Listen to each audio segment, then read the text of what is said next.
kuomba na kufunga.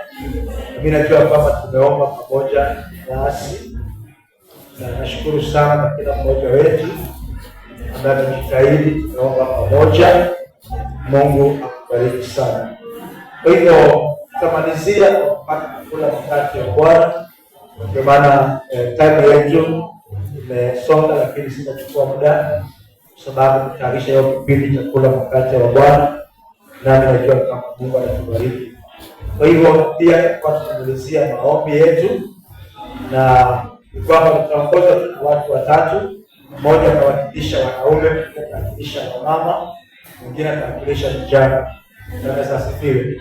Kwa hivyo tunapoendelea ndani kwamba mmoja anajitolea ambayo tunaombea kwamba kuchukua malami kuwakilisha vijana kwa mama, ni kwamba anajitolea, ni kwamba kile tunaombea kinatendeka.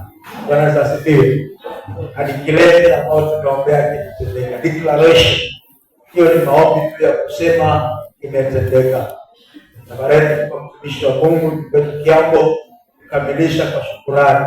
Yeye atashukuru tu Mungu kwa sababu ya kila ambacho tulikuwa nayo, kuomba pamoja, tumwambie tu Bwana asante. Alafu tuchukua patili tuwakilisha vijana, ni kwamba ataombea kwamba Mungu watu waweze kupata ufahamu. Mistari hizo tumeweka katika kitabu katika WhatsApp yetu, kwamba ya kwanza ya kudeclare katika hiyo declare katika 1 John 5 verse 14 na 15, Jeremiah 33 verse 3, ni kwamba Mark chapter 11 verse 24. Na yule ambaye anakuja na kwamba aweze kusema ufahamu, ni kwamba yule ambaye anakuja na kutuombea. Natamani Mungu atupe ufahamu. Wanaweza asifiwe. Kwa sababu tunamzalia Mungu matunda, tutakubaliana pamoja ni kwamba tunamzalia Mungu matunda. Na ndio maana tunapokula mkate huu unaanza kazi nzuri katika maisha yetu. Tunasema kwamba Bwana tuko pamoja, na kwamba tunasonga njia moja, na tunamwamini Mungu kwa yale atakutenda mwaka huu, kwa sababu Mungu wetu ni mwaminifu. Kwa hivyo katika watu watatu, kama kuna mtu wako kufunga, please asije. Unajua kukamilisha watu wengine wamefunga, na wewe umefunga. Wanaweza asifiwe. Kwa hivyo tutakuruhusu kama kuna yote bendi ya kufunga, usije kukamilisha ile ambayo ya watu wengine. Tutachukua mtu mwingine ambaye amefunga, lakini kama sote tumekuwa katika maombi, kwamba itakuwa vizuri tukamilishe kwa pamoja. Kwa hivyo katika mkate wa Bwana tutaangalia tu vitu vinne muhimu sana. Jambo la kwanza tutaangalia ni kwamba mkate wa Bwana ni nini. Alafu jambo la pili kwamba tutaangalia ni kwamba chanzo cha mkate wa Bwana ni nini. Alafu jambo la tatu tutaona faida ni kwamba ya kula mkate wa Bwana. Alafu jambo la nne tutaangalia ya kwamba kwa kuna hatari gani kutokula mkate wa Bwana kwa njia ambayo ipasavyo. Kwa hivyo nasema kwamba number 1 tutasema kwamba what is the Lord's Supper. Number 2 ni kwamba the origin of the Passover lamb, Passover meal. Number 3 the benefits of the Lord's Supper. Alafu number 4 eating the Lord's Supper in an worthy manner. Na kwa hivyo tutaenda kwa haraka. Mimi najua kwamba Mungu ataweza kukusaidia. Kwa hivyo number 1, what is the Lord's Supper? Huu mkate wa Bwana ni nini? Number 1, it is a commemorative meal. Ni kwamba ni ile ambayo Mungu anasema tufanye hivyo kwa ukumbusho. Tunakumbuka nini? Tunakumbuka kile ambacho kilifanyika pale msalabani, wakati Yesu alipokufa pale msalabani. Wakati tusomee katika Luke chapter 22 verse 19. Nenda haraka kidogo sababu ya muda, tukichukua kama dakika 20 ama 25 ndio tumaliza. Ndio maana tunaweza kuomba na kukula mkate kwa pamoja. Kwa hivyo tutaenda kwa haraka kidogo. Mimi najua kwamba Mungu atapata kutubariki. Luke 22 verse 19. Luka 22:19 inasema, Akatoa mkate, akashukuru, akaumega, akawapa akisema, huu ndio mwili wangu unaotolewa kwa ajili yenu, fanyeni hivi kwa ukumbusho wangu. Kwa hivyo tunakumbuka, fanyeni hivi kwa ukumbusho wangu. Kwa hivyo it is a commemorative meal. Tunakumbuka ya kwamba kile kilichofanyika pale msalabani. Number 2, it is a covenant meal. It is a covenant meal. It is a covenant meal. Ni kwamba huu mkate ambao unaonyesha ni kwamba kile ambacho kilichotendeka katika Agano la Kale. Ni kwamba Agano la Kale tunajua kwamba kuna mambo mengi ambayo yanafanyika ili kwamba Mungu akaweka agano na watu wake. Na alipoweka agano na watu wake, Yesu anapokuja kumwaga damu katika agano jipya, ni kwamba anajumulisha yale maagano yaliyokuwa ya wakati ule. Na ndio maana asubuhi nilikuwa tunajifundisha about the sacrificial system. Ni kwamba kulikuwa na the brass altar. Katika the brass altar pale ndipo ng'ombe zilikuwa zinachinjwa, na zilikuwa zinachinjwa kwa sababu ya dhambi zetu. Sasa ni kwamba huyu Yesu amekuja ili kwamba akaweze kuwa ndo dhabihu ya mwisho ya kuweza na kumaliza kabisa ni kwamba kile ambacho Mungu alikianzisha. Kwa hivyo it is a covenant meal. Number 3, it is a trust-filled meal. It is a trust-filled meal. Ni kwamba hapa ni kwamba inadhihirisha kuonyesha uhusiano wetu wa ndani. Ni kwamba tunapokula pamoja, ni kwamba tunaonyesha kwamba tunashiriki pamoja na Kristo, tunaungana pamoja naye. Kwa hivyo ni kwamba tunakuwa na ushirika na yeye, kwa sababu tunapokula mkate wake tunamshirikisha Bwana, tunaomba kwamba Mungu pamoja na wewe. Kwa hivyo ni trust-filled meal. Number 4, kama niko na haraka sana umesema ni kubana haraka. Jumana nikukuza kwa kitu. Tuko pamoja. Tuko pamoja nionyeshe. Amen. Number 4, it is a community meal. It is a community meal. Ni kwamba hapa ni pale ambapo wapendwa wanakutana pamoja, wanakula kwa pamoja. Ni kwamba tunashirikiana pamoja. Kwa hivyo wakati walipokuwa nasema ni Passover meal, walikuwa ni watu kuja pamoja, wanakula pamoja. Na ndio kama kilitokea pale, kama Kristo akasema kwamba tukutanike tukapate kula kwa pamoja. Number 5, ni kwamba it is a continual meal. It is a continual meal. Ni kwamba inaonyesha kwamba Yesu anasema tunapokula mkate huu tutangaze kila ambao tutakachokuja kufanyika. Kwa hivyo ni kwamba tunapokula tunaonyesha kuna kitu kingine ambacho kinakuja. Kusoma nami 1 Corinthians chapter 11 verse 26. Korintho wa kwanza 11 26 ikasema, maana kila mlapo mkate huu na kukinywea kikombe hiki waitangaza mauti ya Bwana hata ajabu. Tunatangaza mauti ya Bwana mpaka ajabu. Hivyo it is a continual meal. Ni inaonyesha kwamba tunatangaza, tunasema kwamba tunapokula hii tunatangaza kwamba yeye arudi. Kama vile tulipokula pamoja, tunapokumbuka tunakula pamoja, na pia tunatangaza ya kwamba yeye anaenda, lakini yeye atarudi. Number 6, it is a self-examination meal. It is a self-examination meal. Soma nami katika 1 Corinthians 11 verse 28 and 29. Ni kwamba ni wakati ambapo tunajijua kweli tuko vizuri ndani ya Kristo. Ndio maana tunapokuwa tujaenda vizuri, Mungu anasema kwamba njoo kwake, yeye amefanyika dhabihu. Ni kwamba takasa kuoshe ili tunapopata nafasi ya kumwabudu na kumtukuza Bwana. Soma hapo. Korintho wa kwanza 11:28 nasema, lakini mtu ajiweke mwenyewe na hivyo aule mkate na kutumia kikombe. Maana alaye na kunywa, kula na kunywa hukumu ya nafsi yake kwa kupambanua ule mwili. Tunasema kwamba tunapokula mkate huu ni kuchioji. Kama kuna dhambi yote katika maisha yetu tunampa Yesu, namwambia Bwana, naomba unisamehe, naomba Baba unitakase, kwa sababu kuna damu ya Yesu Kristo ambaye iliyomwagwa kwa ajili ya makosa na dhambi zetu. Tuangalie chanzo cha mkate huu, tusome katika Exodus chapter 12 verse 12 and 13. Exodus chapter 12 verse 12 and 13. Kutoka 12:12 nasema, maana nitapita kati ya nchi ya Misri usiku huu, nami nitawapiga wazaliwa wa kwanza wote katika nchi ya Misri, wa wanadamu, wa wanyama, nami nitafanya hukumu juu ya miungu yote ya Misri. Mimi ndimi Bwana. Na ile damu itakuwa ishara kwenu katika zile nyumba mtakazokuwamo, nami nitapoiona ile damu nitapita juu yenu, isiwapate pigo lolote likawaharibu, nitakapoipiga nchi ya Misri.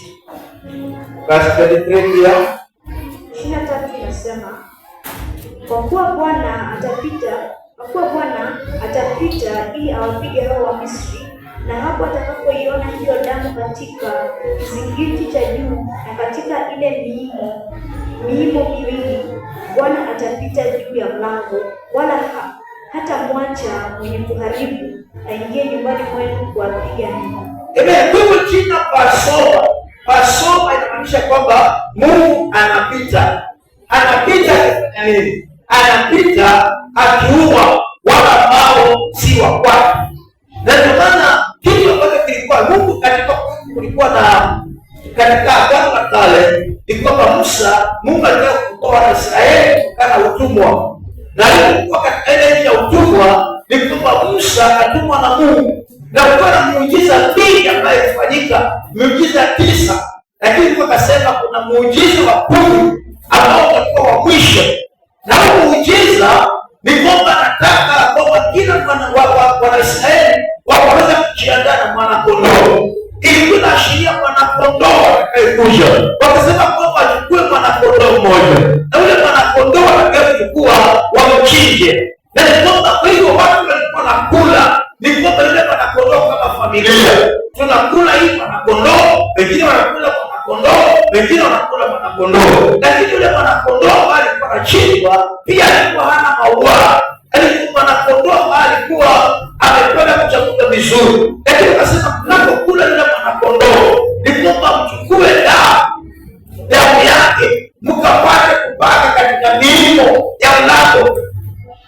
Ni kwamba alipokuwa napaka hiyo, ni kwamba katika mlango walipaka miimo ya mlango huo. Ni kwamba na baadaye inaonyesha the cross, walipaka miimo na pia wakapaka juu ambao ishara ya msalaba. Ni kwamba wakaweka msalaba kwa ishara jambo litakalokuwa linatokea. Na kwa hivyo malaika wa kifo alipokuwa anapita akipata ile damu, ni kwamba imepakwa katika mlango alikuwa anapita. Na ndio maana Yesu anapokuja katika Agano Jipya, alipomwaga ile damu yake pale msalabani, ni kwamba kila mmoja aliyeokoka ni kwamba hana mauti ya milele, amekombolewa, amefunguliwa. Ni kwamba wewe ni mwana wa Mungu na shetani hana chochote juu yako. Mungu anakutambua kama mwanawe, na ni kwamba wewe ni mtu ambaye Mungu anakutambua. Na ndio maana hiyo tunapokula mkate tunakumbuka kile kilichofanyika katika ile Agano la Kale, katika ile ya kwamba walipokula mwana kondoo na wakapaka damu pamoja, wakakula pamoja. Ni kwamba hiyo ina ishara kubwa katika maisha yetu. Tupigie Bwana Yesu makofi ya shangwe. Hivyo mafaida ya mkate wa Bwana hapa nataka uangalie vizuri sana. Ni kwamba kuna faida kwa sababu kuna watu ambao wanakula tu mkate tu kama kukula, lakini usimkate wa kawaida. Ni kwamba unapokubarikishwa ni kwamba ule mkate ambao si wa kawaida. Na ndio maana ni vizuri kujua faida ya kula mkate wa Bwana. Number 1, it has incurable diseases. Inaponya magonjwa. Unapokula mkate huu, hata kama kuna ugonjwa ambao utapona katika maisha yako, unamwamini Mungu ya kwamba siku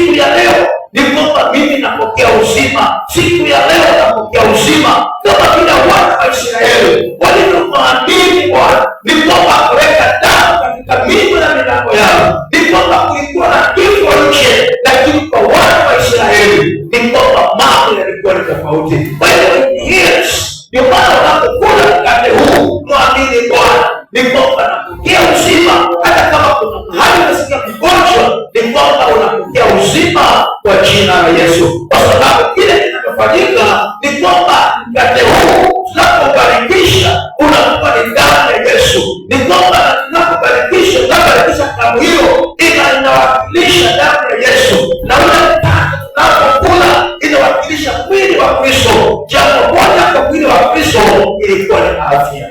Bwana asifiwe. Afya ni kwamba mwili wa Kristo haukusikia Yesu akiwa mgonjwa. Ama kuna mtu alisikia Yesu akiwa mgonjwa? Msonamike hapo ndio sikia Yesu alikoje. Amen. Kwa hiyo hakuna ugonjwa. Kwa hiyo tunapokula, kusoma nami katika 1 Corinthians chapter 11 verse 30. 1 Corinthians chapter 11 verse 30. Korintho wa kwanza 11:30 nasema, kwa sababu hiyo wapo wengi walio hawawezi na dhaifu, na watu kadha wa kadha wamedhani. Amen. Sema kwamba unapokula vizuri, kwamba tunasabia kukula vizuri, they become so weak. Lakini unapokula vizuri ni kwamba wanapokea afya, wanapokea uzima. They are healed all their diseases. Number 2, ni kwamba it is a covering for the divine protection. Ni kwamba yeye anakupa ulinzi. Unapokula mwili huu jinsi ipasavyo, unapokea ulinzi. Ni kwamba adui hawezi kukuguza. Kwa sababu gani? Sababu wewe umelindwa na Mungu. Na ndio maana unapokula mkate huu ipasavyo, unadeclare kila kitu kilichofanyika. Ni kwamba pale katika wakati ule, ni kwamba damu iliyokaa katika mimba ya damu, ni kwamba wakati adui alikuja, ni kwamba hangegusa wana wa Israeli. Kwa sababu gani? Sababu ya damu walioipaka katika mimba ya damu yao. Ilikuwa ni damu ya kawaida tu, lakini wakati walipoipaka ni kwamba haikuwa ni damu ya kawaida. Ilikuwa ni damu ambayo inaashiria uzima. Ilikuwa ni damu ambayo inaashiria ulinzi katika mahali pale ambapo walikuwa. Na ndio maana damu ya Yesu Kristo ni zaidi ile damu ya kondoo iliyokuwa katika wakati ule wa Agano Kale. Kwa hivyo ni kwamba it is a covering for divine protection. Exodus chapter 12 verse 12-13. Toka 12:12 nasema. Toka 12:12. Maana mtapita kati ya nchi ya Misri usiku huu, nami nitawapiga wazaliwa wa kwanza wote katika nchi ya Misri, na wanadamu na wanyama, nami nitafanya hukumu juu ya miungu yote ya Misri. Ndimi Bwana. Na ile damu itakuwa ishara kwenu katika zile nyumba mtakazokuwamo, nami nitapoiona ile damu nitapita juu yenu, isiwapate pigo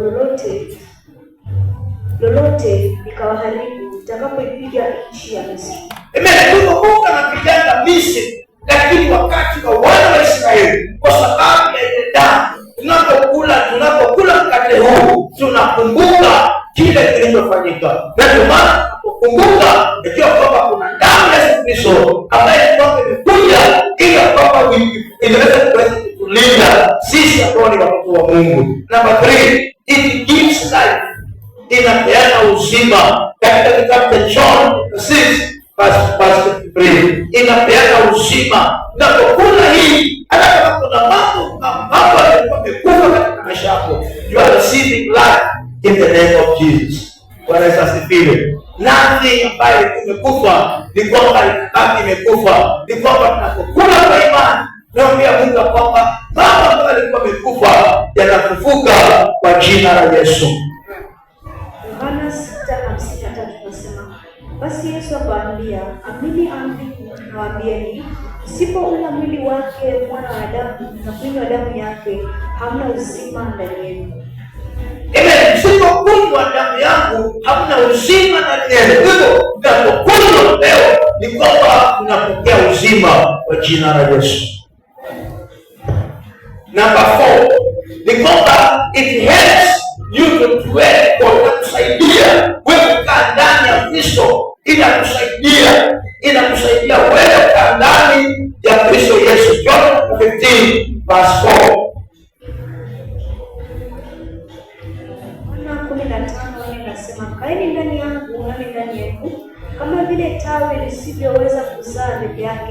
usipokaa ndani ya mzabibu, kadhalika nanyi msipokaa ndani yangu. Amen. Mungu anatusaidia kwamba sisi tunakuwa ndani ya Kristo, tunakuwa na ushirika mwema pamoja naye. Number 5, it opens closed doors. Inafungua milango ambayo iliyofungwa. Damu ya Yesu Kristo ni kwamba ina nguvu ya kufungua kila mlango uliofungwa. Ndio maana tunamwamini Bwana. As we are eating the bread, na ni kwamba tunakunywa damu ya Yesu Kristo, ni kwamba tunamwamini Bwana. Kila mlango ambao ulikuwa umefungwa katika maisha yetu, tunaamini kwamba hiyo kupitia kwa damu ya Yesu, ya kwamba kila mlango unafunguliwa kwa jina la Yesu. Revelation 3 verse 8. Revelation 3 verse 8. Ufunuo 3:8 nasema, nayajua matendo yako, tazama, nimekupa mlango uliofunguliwa mbele yako, ambao hapana aweza kuufunga, kwa kuwa unazo nguvu kidogo, nawe umelitunza neno langu, wala hukulikana jina langu.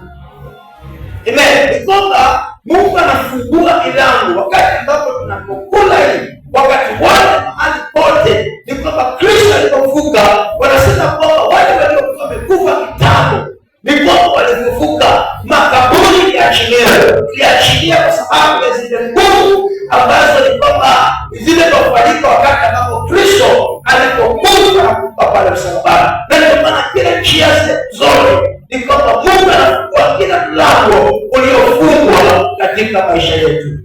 Pigie Bwana Yesu makofi kama ndio makofi. Ndio ni makofi ya Yesu kweli. Bwana Yesu asifiwe. Amen. Number, it brings revival to an individual and the body of Christ at large. Inaleta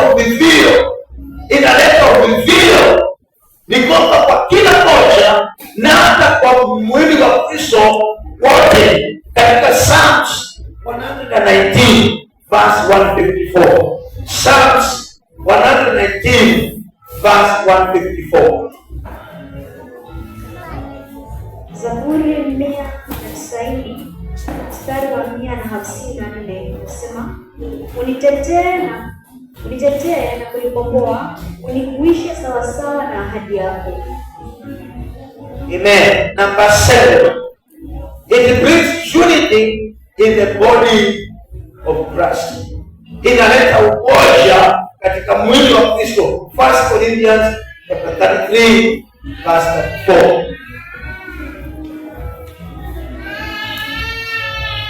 Inaleta umoja katika mwili wa Kristo. 1 Corinthians 11 verse 3 and 34. Kwa kwanza 11:33 nasema, kwa hiyo ndugu zangu mkutanapo mpate kula, ngojaneni. Mtu akiwa na njaa na ale nyumbani kwake, usipate kukutanika kwa hukumu. Na hayo yaliyosalia jambo litatengeneza. Amen. Bwana asifiwe. Ndipo anasema kwamba tunakutanika, tungojeane sisi wenyewe ili kama tupate kuja na kula mkate kwa pamoja. Ninapomalizia ni kwamba tuangalie eating the Lord's Supper in a worthy manner. Tunapokula mkate wa Bwana kwa njia ambayo haipasayo vizuri. Wacha tusome katika 1 Corinthians chapter 11 verse 17 to 22. Korintho wa kwanza 11:17 inasema, lakini katika kuagiza haya siwasifu, ya kwamba mnakusanyika si kwa faida bali kwa hasara. Kwa maana kwanza mkutanikapo kanisani nasikia kuna haraka kwenu, nami nusu na sadiki. Kwa maana lazima kuwapo na uzushi kwenu, ili waliokubaliwa wawe dhahiri kwenu. Basi mkutanikapo pamoja, haiwezekani kula chakula cha Bwana. Kwa maana kila mmoja kutangulia kutoa chakula chake katika kule kula, hata huyu ana njaa na huyu amelewa. Je, hamna nyumba za kulia na kunywea? Au mnalidharau kanisa la Mungu na kuwatahayarisha hao wasio na kitu? Niwaambieni, niwasifu? La, sitawasifu kwa ajili ya hayo. Katika 22. Amen. 1 Corinthians 11:37-4. Korintho wa kwanza 11:27 inasema, basi kila alaye mkate huu au kukinywea kikombe hiki cha Bwana sivyo stahili, atakuwa amejipatia hatia ya mwili na damu ya Bwana. Lakini mtu ajihoji mwenyewe, na hivyo aule mkate na kunywa kikombe. Maana alaye na kunywa, kula na kunywa hukumu ya nafsi yake, kwa kutopambanua ule mwili. Amen. Kwa hivyo hapa, wakati ambapo kulikuwa na hii sherehe, ilikuwa ni sherehe, ni kwamba katika mkate wa Bwana sasa tunakula katika kadogo na kanilika dogo, lakini wakati huo ilikuwa ni sherehe. Bwana asifiwe. Ilikuwa ni sherehe, watu walikuwa wanakuja wanakula mkate na wanakula na divai. Kwa hivyo ni kwamba katika zile sherehe hapa inapoongelewa ni kwamba kulikuwa na watu ambao walikuwa matajiri wakati ule wa Korintho. Kwa hivyo ni kwamba wao walikuwa wanakuja mapema, ni kwamba wanakuja na divai, alafu wanakuja na mikate yao, wanakula yote. Wakishamaliza, wale maskini wakija, hakuna kitu. Wanaweza zipi? Na wenyewe nao wamelewa. Sasa ni kwamba wamekuja kanisani wamelewa, wamekula divai yote na wamekula mkate wote. Sasa ni kwamba wale maskini wanapokuja, wanakuta kwamba kila kitu ambacho kilikuwa kiliwe, hapa hakuna kitu. Sasa ni kwamba kasema sasa kwanza kwa nini? Ni kwamba tukule mkate, alafu ninyi wenyewe hata tumegawanyika. Ninyi wenyewe tunafanya mkate wenyewe hauna maana, kwa sababu hawa watu wenyewe wamegawanyikana. Ni kwamba mlikisudi kukochana, ni kwamba kama mtakula chakula chake kule nyumbani, ili kwamba hii aweza kuipa heshima ili mkate wa Bwana tunapokuja tukochane pamoja, tukuja pamoja, tushiriki pamoja kama jamii. Kwa hivyo jambo moja ambalo ni kwamba ilikuwa hatari pale, ni kwamba alisema ni kwamba tunapokula mkate huu tukaukula kwa njia nzuri, tusikule tunakuja. Ni kwamba wengine wanakuja mapema, nao wanakuja, hao wengine wanakuja wamechelewa, wale wanakuja pasipo wanamalizia wengine. Nasema kwamba hiyo sio maana ya mkate wa Bwana. Kwa hivyo wana wa Korintho walikuwa wanakula mkate kwa njia ambayo haikuwa nzuri, na ndio maana hapa amerekebisha, anasema kwamba lazima kula mkate kwa njia nzuri. Bwana asifiwe. Jambo la pili aliyokuwa anarekebisha, anasema kwamba sisi tunapokula mkate huu ni lazima tujioji. Ni kwamba usikule mkate huu. Kwa hivyo kama mtu wewe una dhambi ambayo unajua hautaacha, usikule. Analipenda hata na mtu ambaye hajaokoka hauruhusiwi kula mkate wa Bwana, kwa sababu unajiletea mauti. Na ndio maana si kwamba kama ulikuwa pengine njia zako si nzuri, lakini tunakuja mbele za Mungu na kumwambia Baba, nimejua tabia yangu, na wakasema kwa wakati huu jambo moja tulikuwa tunalishughulikia ni kwamba ni jambo la sisi, ni kwamba hatutaki kwamba sisi tutapata kuwa mara ya kanisani mara tuchi. Tunamwambia Mungu ya kwamba jambo la kwanza tunaloshughulikia ni kwamba atuwe katika ibada. Lakini kama wewe unaona ndani yako kwamba mimi nitaendelea na hiyo tabia, usikule. Bwana asifiwe. Wewe bado na hiyo tabia yako. Jambo la pili ambalo tumesema ni kwamba tunatamani Mungu atusaidie. Tunatamani kumtolea Bwana. Tumtolee Bwana si kwa kulazimisha.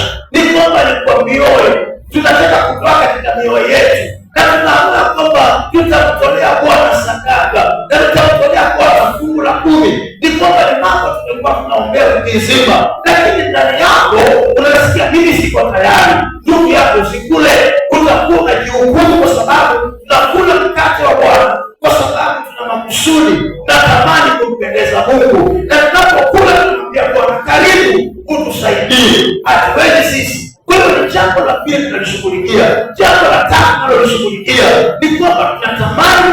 tusaidie. Tukue katika maisha yetu katika wokovu. Tutoke katika mahali tumekuwa tunang'ang'ana, ni kwamba katika kazi ya Mungu atusaidie kufanya vizuri zaidi. Ni kwamba we grow from the outreach level, tufike building level, tuingie service level, na tunapata kuingia shepherding level. That is our desire, that is our prayer. Kwa maana kukula tunamkaribisha Bwana, pia Mungu tusaidie. Jambo la 4 ambalo natamani Mungu atusaidie ni kwamba tuwe na mzigo kwa wale watu ambao hawajakumbuka.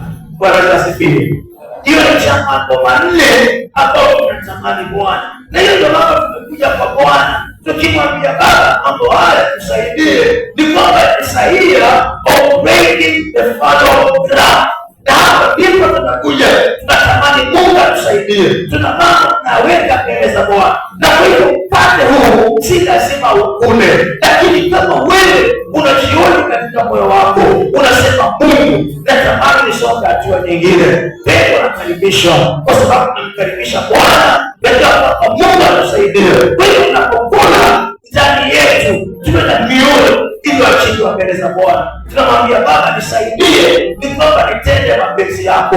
Mimi sitaki moyo mgumu, ni kwamba nataka Baba unisaidie, uniondolee kwa mgumu ndani yangu, ili kwamba mapenzi yako mwaka huu nikaweza kuyatenda. Ni tamanio la mioyo, na tunamwambia Bwana hausike, maana hatuwezi, hakuna mtu yote anaweza. Mimi siwezi, hata wewe huwezi, lakini tunamhusisha Bwana. Ndio maana tunapokula mkate huu tunaunganika pamoja na yeye. Tunamwambia Baba, hili ndio jambo tumelileta mbele zako, na Bwana tunaomba utusaidie. Kwa hivyo we need to have that heart even as we go before the Lord. Na Mungu anatusaidia, Mungu atasimama pamoja nasi, na Mungu atakuwa pamoja na kila mmoja wetu. Kabla pale, ningependa kwamba tusimamisha watu watatu watuongoze katika maombi yetu ambayo tumekuwa tumeyaombea, ili kwamba tunapokula mkate tutakuwa free kwenda kwa zetu. Simamisha watu watatu please, karibuni, pia kama kiongoza katika ile ombi ambayo tumepata kujiombea. Hawa ili tusimame kwa miguu yetu, tutashirikiana kwa pamoja na wao as they declare. Ni kwamba tunamaliza mfungo wetu, na ni kwamba tunapomaliza mfungo wetu ni kwamba tunaamini Bwana kwa mambo haya yatatendeka. Ni kwamba tunaamini na kwanza mwaka huu, mwaka ambao tunajenga, mwaka ambao tunatamani Mungu atusaidie. Tunajua kwamba Mungu atakudhihirisha kwa njia kubwa. Tusimame hapa, wala kwa tuongoza katika prayers. Please tusimame hapa mbele. Mejua kila unaangalia watu sio.